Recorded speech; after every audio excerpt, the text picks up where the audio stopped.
Good morning, students. This is your SST assignment from chapter 2 Economics People as Resource. जितना topic हम कर चुके हैं उसी पे बेस्ड असाइनमेंट है. आपका रिटर्न वर्क है, या आप अपनी नोटबुक में राइट करेंगे जो भी आपके पास अवेलेबल नोटबुक है. तो जितना टॉपिक आपका हुआ है, आपकी बैक एक्सरसाइज है, ये एनसीईआरटी क्वेश्चंस है.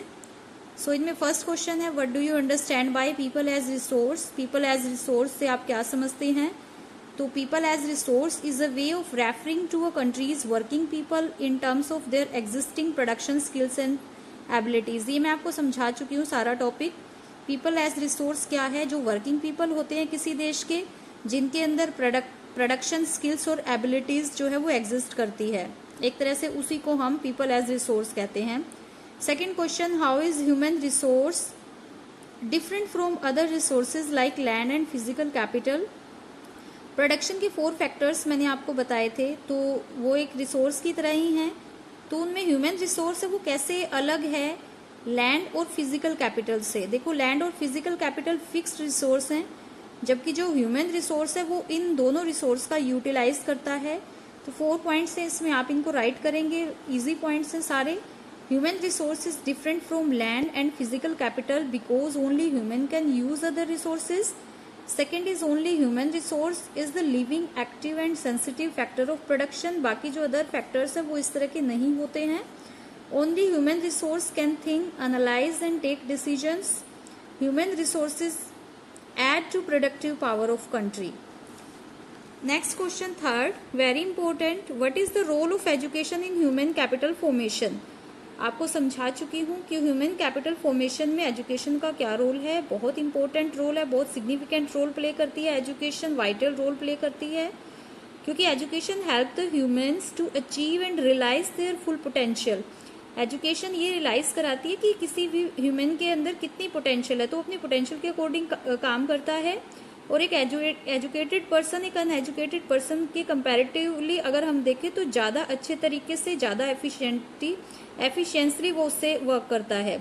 तो it helps to make people successful in their life in the form of higher incomes earn through better jobs and higher productivity. Education helps the people by broadening their knowledge and providing them training. Fourth one is, what is the role of health in human capital formation. Education के role की तरह ही health का role क्या है human capital formation में. Only a healthy person can perform to his full potential. एक healthy person अपनी सारी जो पोटेंशियल है उसको यूज कर सकता है. अ healthy person can do the work in a more effective manner. A healthy person can contribute to the growth and development of the economy by doing productive work. अगर हम कंपैरिजन करें उसका unhealthy person से, तो unhealthy person become a liability for the economy. Indeed health is an indispensable basis for realising one's wellbeing. Unhealthy person एक liability की तरह होता है. मैंने लाइबिलिटी और एसेट्स के बारे में आपको बताया था कि हेल्दी पर्सन एक एसेट की तरह होता है और अनहेल्दी पर्सन एक लाइबिलिटी की तरह होता है. Next, fifth point is realizing the importance of health. Improvement in the health status of the population has been the priority of the government. यानी गवर्नमेंट की प्रेफरेंस किसको होनी चाहिए कि वो हेल्थ स्टेटस को ही इम्पोर्टेंट दे, पॉपुलेशन के हेल्थ स्टेटस को इम्पोर्टेंस दे.